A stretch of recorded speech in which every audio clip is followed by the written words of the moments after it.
Артем живет в небольшом городе. Он известный врач. Артем работает в больнице в центре города. Его дом находится недалеко от больницы. Артем любит гулять, поэтому обычно ходит на работу пешком. Если погода плохая, он едет на такси.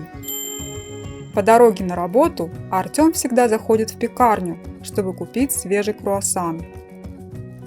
Артем начинает работать в 8 часов, но приходит на работу на полчаса раньше. Он никогда не опаздывает. Утром он любит проводить время в тишине. В течение дня он много работает, но всегда добр и вежлив с пациентами и коллегами. Его любят и уважают. Вечером Артем возвращается домой. Иногда он заходит в парк, чтобы немного отдохнуть и подышать свежим воздухом. Артем очень любит свою работу. Также он любит путешествовать.